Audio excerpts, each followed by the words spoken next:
Sejarah sains sering dipenuhi dengan kisah keberhasilan, penemuan yang mengubah peradaban, teori yang merevolusi pemikiran, dan ilmuwan yang dielu-elukan sebagai pahlawan.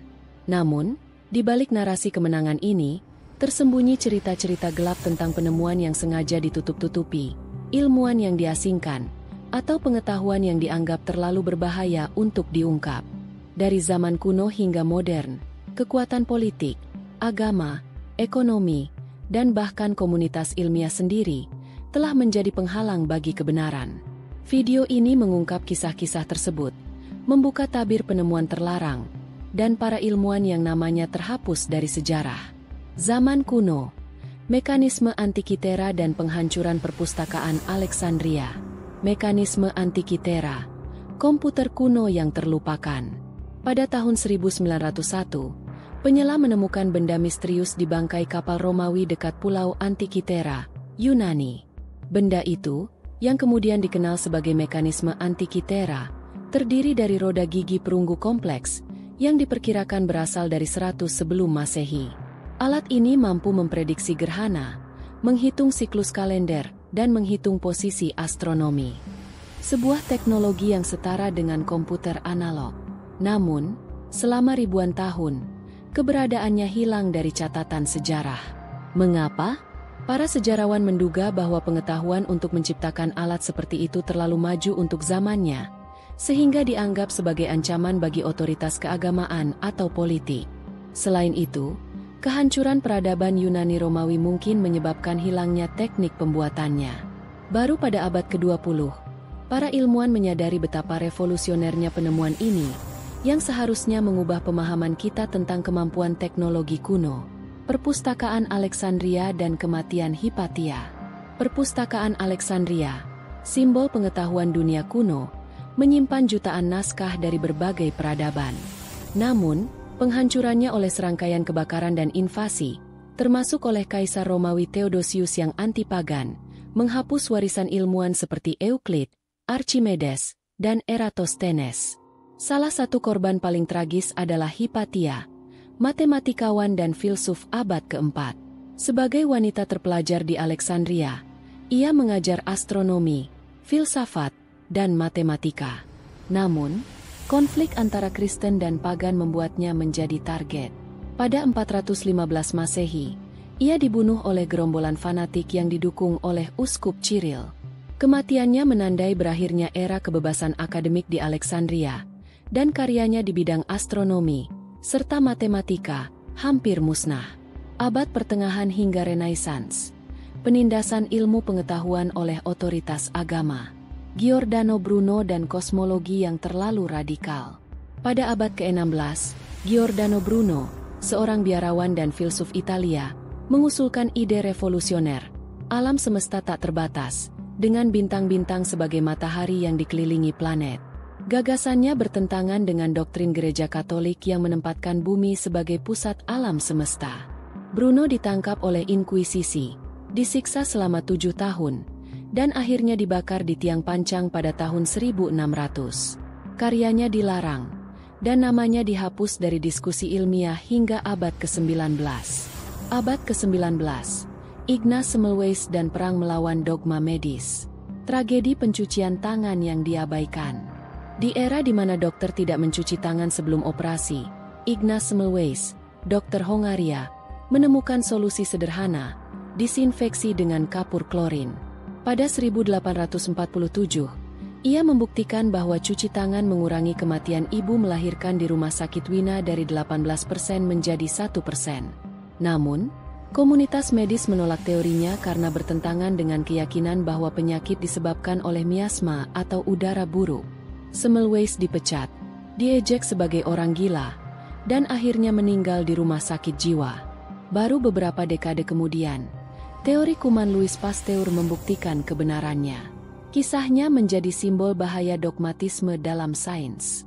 Nikola Tesla, visi energi bebas yang dikhianati. Menara Wardenclyffe dan impian energi nirkabel. Nikola Tesla, jenius listrik abad ke-19, berencana membangun menara Wardenclyffe di New York untuk mentransmisikan energi listrik secara nirkabel ke seluruh dunia. Proyek ini didanai oleh JP Morgan hingga 1901. Namun, ketika Morgan menyadari bahwa teknologi ini tidak bisa dimonetisasi karena energi gratis, ia menarik dana. Tesla bangkrut, menara dihancurkan, dan idenya dianggap sebagai hayalan.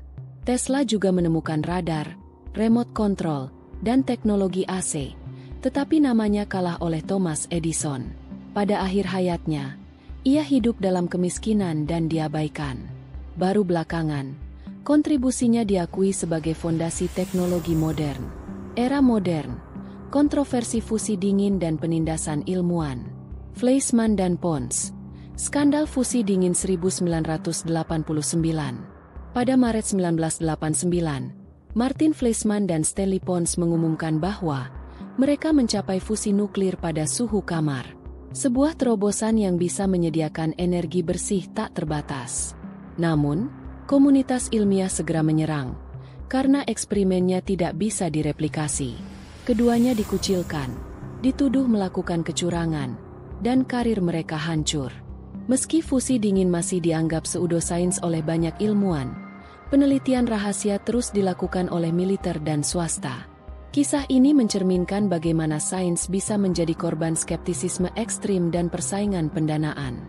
Trofim Lysenko dan bencana sains Soviet. Lysenkoisme, ideologi mengalahkan genetika. Di bawah Stalin, Trofim Lysenko, biolog Soviet, mempromosikan teori Lamarckian, yaitu tanaman bisa mewarisi karakteristik yang diperoleh. Misalnya, gandum yang dikenai suhu dingin akan menghasilkan keturunan tahan es. Teori ini sesuai dengan ideologi komunis tentang perubahan melalui usaha, sehingga Lysenko diangkat sebagai pemimpin sains pertanian. Genetika mendel dilarang. Ilmuwan yang menentang dihukum mati atau dipenjara. Hasilnya, kegagalan panen massal, kelaparan, dan tertundanya perkembangan biologi Soviet selama puluhan tahun. Baru setelah kematian Stalin, Lysenkoisme dihapus, tetapi reputasi ilmuwan seperti Nikolai Vavilov yang mati di penjara tidak sepenuhnya pulih.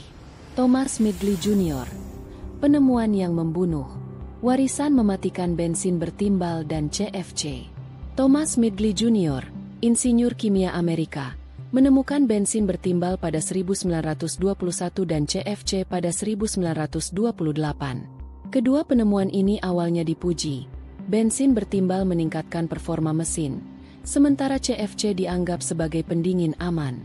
Namun, timbal menyebabkan keracunan massal, dan CFC merusak lapisan ozon. Midgley sendiri mengalami kelumpuhan akibat keracunan timbal, dan meninggal secara ironis karena terjerat tali penemuannya. Kisahnya menjadi peringatan bahwa penemuan tanpa pertimbangan jangka panjang bisa menjadi bencana. Pelajaran dari sejarah yang terlupakan. Penindasan pengetahuan seringkali didorong oleh ketakutan akan perubahan, keserakahan, atau keangkuhan intelektual. Namun, sejarah juga menunjukkan bahwa kebenaran pada akhirnya tidak bisa dikubur selamanya. Kisah-kisah ini mengajarkan pentingnya kebebasan akademik, skeptisisme sehat, dan transparansi dalam sains. Di era informasi ini, kita harus waspada terhadap upaya mengontrol pengetahuan, baik oleh pemerintah, korporasi, atau bias ilmiah itu sendiri. Sebab, setiap penemuan yang dilarang, mungkin menyimpan kunci untuk masa depan yang lebih baik. Video ini menggabungkan kisah-kisah tragis dan kontroversial untuk menggambarkan dinamika kompleks antara sains, kekuasaan, dan masyarakat. Dengan mempelajari masa lalu, kita akan bisa menyelamatkan ilmuwan berikutnya dari nasib tragis dan terhapus dari sejarah.